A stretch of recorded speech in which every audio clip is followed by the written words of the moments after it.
শিক্ষক ও অবকাঠামো সংকটে ময়মনসিংহের মুক্তাগাছার বাহেঙ্গা সরকারি প্রাথমিক বিদ্যালয় পুরাতন জরাজীর্ণ ভবনে ঝুঁকি নিয়ে চলছে পাঠদান। টিনশেডের শ্রেণীকক্ষ থাকলেও একদিকে অতিরিক্ত গরম, অন্যদিকে বৃষ্টির পানি চুইয়ে পড়ে নষ্ট হচ্ছে বই খাতা। 15 বছর ধরে নেই স্থায়ী প্রধান শিক্ষক। দিন দিন কমছে ছাত্রছাত্রীর সংখ্যা। ময়মনসিংহ থেকে রিপন গলাভির পাঠানো তথ্যচিত্রে ডেস্ক রিপোর্ট। ময়মনসিংহের মুক্তাগাছা উপজেলার বড়গ্রাম ইউনিয়নে 1954 সালে প্রতিষ্ঠিত হয় বাহেঙ্গা সরকারি প্রাথমিক বিদ্যালয়। শিক্ষার একমাত্র বাতিঘর থাকলেও কালের বিবর্তনে আজ প্রতিষ্ঠানটি ধুঁকছে নানান সংকটে। বিদ্যালয়ের পাকা ভবনটি জরাজীর্ণ, খসে পড়ছে পলেস্তারা। পাশেই টিনশেডের শ্রেণীকক্ষে চলছে পাঠদান। টিনের গরমে অতিষ্ঠ শিক্ষার্থীরা। শুধু তাই নয়, বৃষ্টির পানি চুইয়ে পড়ে নষ্ট হচ্ছে বই খাতা। বিদ্যালয়ের এমন অবস্থায় কমেছে ছাত্রছাত্রীর সংখ্যা। ঝুঁকির কথা চিন্তা করে অভিভাবকরা সন্তানদের ভর্তি করাচ্ছেন অন্য জায়গায়। আমাদের যে ক্লাসটা আছে এটার ভিতরে একটা টিনের চাল আছে, কোনো ফ্যান নাই, রোদের ভিতরে আমাদের ক্লাস করতে খুব কষ্ট হয়। আমাদের স্কুলের এই অবস্থার জন্য শিক্ষার্থী কম এবং আমাদের ক্লাস করতে খুব কষ্ট হয়। লেখাপড়াটা একটু আমাদের পোলাপানো একবারে ছাত্র কমে গেছে। এখানে ওই মাস্টাররাও এতটুকু করতেছে না, গুরুত্ব দেয় না। আমার এই জন্য আমার ছাত্র কিছু কম আসছে। আমাদের স্কুলে 40 উপরে তেরে ময়লা পড়ে আমরা ভালো মতো থাকতে পারি না স্কুলে। আমাদের ক্লাসে টিনের চাল দিয়ে পানি পড়ে আমাদের বই ভিজে যায়। ক্লাস করতে আমাদের খুব কষ্ট। একটা ভালো ভবন দরকার, ভবনের জন্য পোলাপানের ক্লাস করতে সমস্যা হতেছে। শুধু অবকাঠামো সমস্যা নয়, বিদ্যালয়টিতে রয়েছে শিক্ষক সংকটও। 15 বছর ধরে নেই স্থায়ী প্রধান শিক্ষক। এতে পাঠদানে অসুবিধায় পড়ছেন অন্য শিক্ষকরা।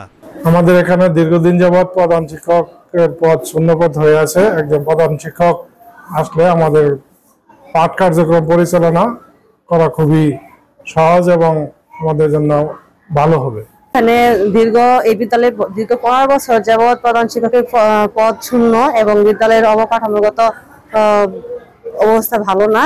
বিদ্যালয়ে জরাজীর্ণ ভবন এবং এখানে দেয়াল সীমানা প্রাচীর নেই, মাঠের অবস্থা ভালো না। সব মিলিয়ে যদি এখানকার অবস্থা ভালো করা যায়, বিদ্যালয়ের উন্নয়ন করা যায়, তাহলে আমাদের পড়াশোনা করাতে এবং শিক্ষণ ফল অর্জন করতে সুবিধা হবে আমাদের। বাহেঙ্গা সরকারি প্রাথমিক বিদ্যালয়ে ভারপ্রাপ্ত প্রধান শিক্ষক কর্মরত আছি।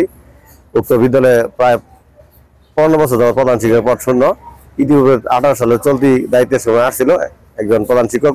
ওই স্যার আবার 1 বছর পরে অন্যত্র বদলিয়ে চলে গেছে। উক্ত বিদ্যালয়ে প্রধান শিক্ষকের পদ শূন্য এবং অবকাঠামোগত অবস্থার কারণে প্রশাসনিক এবং পাঠদান দুইটাই ব্যাহত হচ্ছে। আমরা ঊর্ধ্বতন কর্তৃপক্ষের নিকট বিনীত অনুরোধ, অনতি বিলম্বে যাতে এই দুইটা বিষয় প্রধান শিক্ষকের শূন্যপদ পূরণ এবং একটা নতুন বিল্ডিং এর ব্যবস্থা করে পাঠদান কার্যক্রম সুষ্ঠুভাবে পরিচালনা করার জন্য আমরা ঊর্ধ্বতন কর্তৃপক্ষের নিকট বিনীত অনুরোধ জানাচ্ছি। জেলা প্রাথমিক শিক্ষা কর্মকর্তা জানান, বাহেঙ্গা সরকারি প্রাথমিক বিদ্যালয়ের বিভিন্ন সমস্যা নিয়ে ঊর্ধ্বতন কর্তৃপক্ষের সাথে আলোচনা হয়েছে। দ্রুতই হবে সমস্যার সমাধান।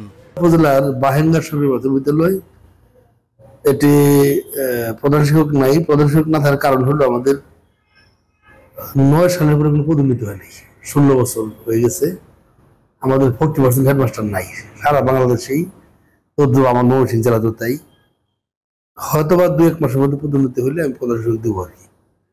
আর কিছু এলাকার লোকজনের কাছে এসেছিল উন্নয়নমূলক কর্মকাণ্ড শিক্ষকদের শৃঙ্খলার জন্য। আমি তাদের সাথে কথা দিয়েছি, আমি যে কোনো সময় পরিদর্শনে যাব। অবকাঠামোর বিষয়টা আমরা PDP 5 এর যে প্রজেক্ট চলতেছে, শনিবার 13 তারিখে আমাদের একটা মিটিং আছে আমাদের নেপে ময়মনসিংহ। এখানে আমাদের ওই প্রকল্পের পরিচালক, এলজিডির চিফ ইঞ্জিনিয়ার সবাই আসবেন। আমি সেখানে উত্থাপন করব। আজকে আমার মিটিং চলতেছে টিও সবদের সাথে। প্রস্তাব নিয়ে আমি যেন বিল্ডিং হয়, ওয়াশ ব্লক হয়, বাউন্ডারির জন্য হয়, আমরা প্রস্তাব দেবো আর কি। সংকট নিরসন করে বিদ্যালয়টির ইতিহাস ঐতিহ্য রক্ষা এবং আবারও আলোকিত বিদ্যাপীঠে পরিণত হবে প্রতিষ্ঠানটি, এমনটাই প্রত্যাশা এলাকাবাসীর। Dhaka journal, news desk.